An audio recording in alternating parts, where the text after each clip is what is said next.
Bonjour à toutes et à tous, bienvenue sur l'heure du réel. Merci à toutes celles et ceux qui regardent, qui s'abonnent et qui soutiennent la chaîne. Aujourd'hui, je veux revenir sur l'échange entre Elon Musk et Marine Tondelier. Parce qu'en quelques messages, cet échange révèle une contradiction politique assez incroyable. Marine Tondelier estime qu'il faudrait pouvoir menacer X d'interdiction pendant une élection en cas d'ingérence constatée. Autrement dit, elle envisage qu'une plateforme utilisée par des millions de personnes puisse être rendue inaccessible pendant une période politique particulièrement importante. Puis Elon Musk lui répond qu'il exige, lui, qu'elle soit réduite au silence pour, entre guillemets, trahison envers la France. Sa réponse est brutale, elle est provocatrice, mais surtout elle est ironique, parce qu'il retourne exactement son propre raisonnement. Vous considérez X comme dangereux, donc vous voulez pouvoir le faire taire. Très bien. Mais je vous considère comme dangereuse, donc je demande qu'on vous fasse taire. Et là, Marine Tondelier s'indigne. Elle parle de démocratie, elle parle de la France.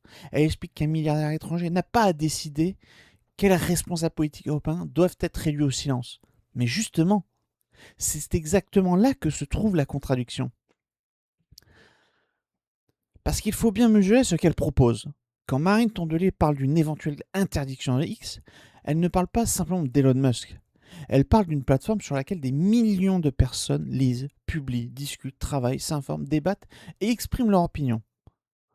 Donc, lorsqu'elle envisage de faire couper X, elle accepte l'idée que des millions de personnes puissent perdre temporairement cet espace d'expression et d'information.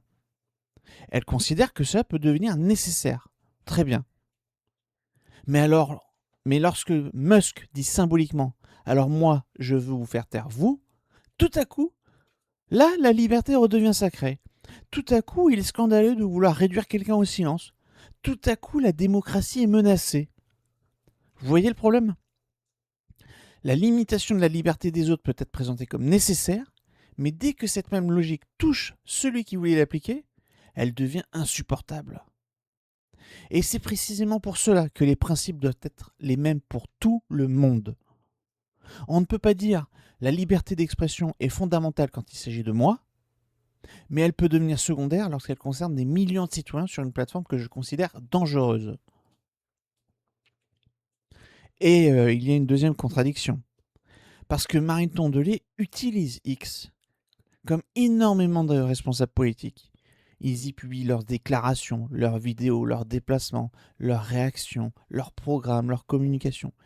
Ils utilisent ces réseaux pour convaincre, pour se mettre en valeur, pour présenter leur politique sous le meilleur angle possible.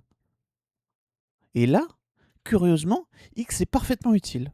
Lorsqu'un responsable politique veut parler directement à des centaines de milliers de personnes, le réseau social devient formidable. Mais ces plateformes ne permettent pas uniquement aux politiques de faire leur promotion. Elles permettent aussi aux citoyens de regarder derrière la communication. Et c'est là que cela devient beaucoup plus intéressant. Sur les réseaux sociaux, on trouve évidemment de tout. Des informations sérieuses, des erreurs, des exagérations, des mensonges, des imbécilités. C'est précisément pour cela qu'il faut vérifier et recouper. Mais il y a aussi quelque chose d'extrêmement important. On peut accéder à des choses que la communication politique ne choisit pas elle-même de nous montrer. Une ancienne déclaration, une vidéo complète, un chiffre officiel, un document, une promesse faite plusieurs années auparavant, une contradiction, un témoignage, une situation filmée directement sur le terrain. Et soudain, le citoyen peut comparer. Il peut regarder ce que Marine Tondelier disait hier et ce qu'elle dit aujourd'hui. Il peut regarder ce qu'Emmanuel Macron promettait et ce qui s'est réellement produit. Il peut regarder la communication d'un gouvernement, puis regarder les résultats. Et c'est là, pardon, et c'est cela qui change énormément de choses.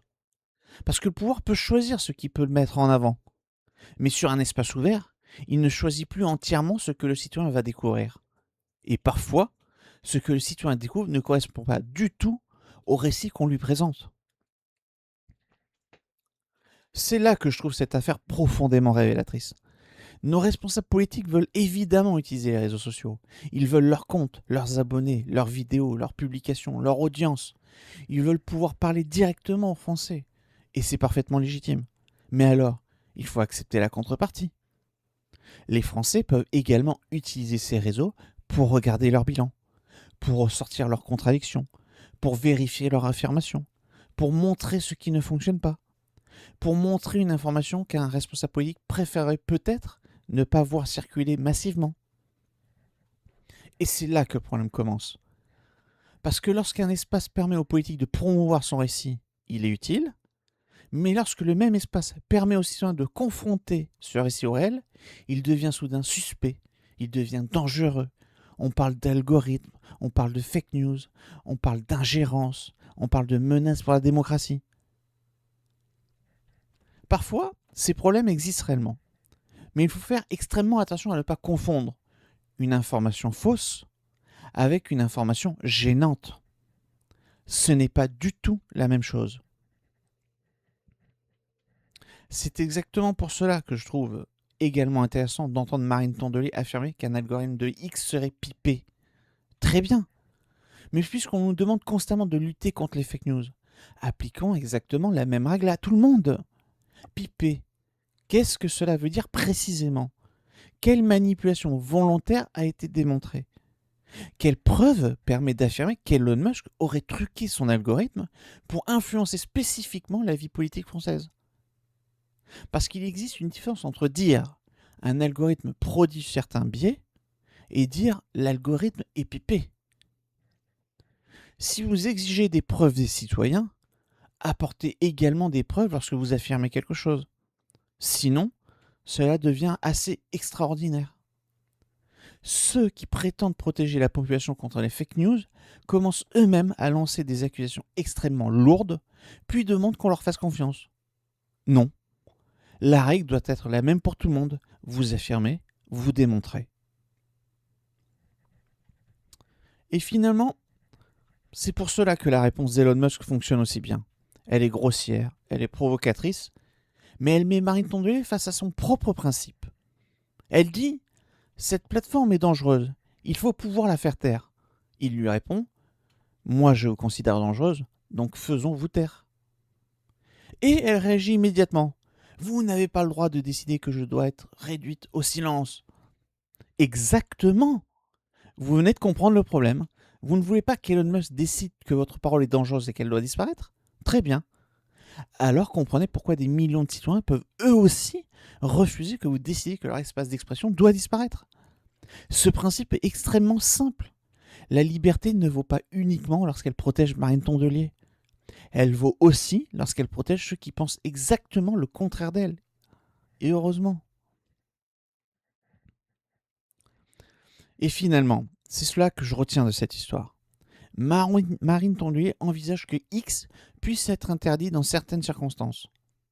Donc elle accepte l'idée que des millions de personnes puissent perdre l'accès à cet espace de discussion, d'information et d'expression. Mais lorsqu'Elon Musk retourne symboliquement cette logique contre elle, elle crie immédiatement à la démocratie, à la France et au droit de ne pas être réduite au silence. C'est quand même extraordinaire. La censure pour les autres devient une mesure de protection. La censure contre soi devient une atteinte insupportable à la démocratie. Voilà exactement le problème. Et derrière cela, il existe une autre contradiction. Nos responsables politiques veulent continuer à utiliser les réseaux sociaux pour parler, pour communiquer, pour promouvoir leurs idées, pour présenter leurs actions. Très bien. Mais alors, ils doivent également accepter que ces mêmes réseaux permettent aux citoyens de regarder autre chose que leur communication, de chercher, de comparer, de vérifier, de ressortir les archives, de regarder leurs résultats. Et éventuellement, d'arriver à cette conclusion, ce que vous nous racontez ne correspond pas au réel. Parce que la liberté d'expression ne consiste pas à donner au pouvoir un immense outil de communication, tout en demandant au peuple de ne pas trop regarder ce qui circule autour. La liberté, c'est précisément accepter que les citoyens puissent accéder à des informations différentes, les vérifier et se faire leur propre opinion. Et si un responsable politique affirme quelque chose de vrai, qu'il le démontre. S'il considère qu'une information est fausse, qu'il apporte les preuves. Mais qu'on arrête de considérer ce qui dérange le pouvoir doit automatiquement devenir suspect. Parce qu'au fond, le véritable danger pour certains responsables politiques n'est peut-être pas que les citoyens voient des fake news, c'est qu'ils voient aussi des faits qu'ils ne contrôlent pas, des contradictions qu'ils ne peuvent plus effacer, des résultats qu'ils ne peuvent pas transformer par la communication. En un mot, le réel. Merci à toutes et à tous pour votre écoute. Si vous appréciez le travail de l'heure du réel, pensez à vous abonner, à partager cette vidéo et à soutenir la chaîne.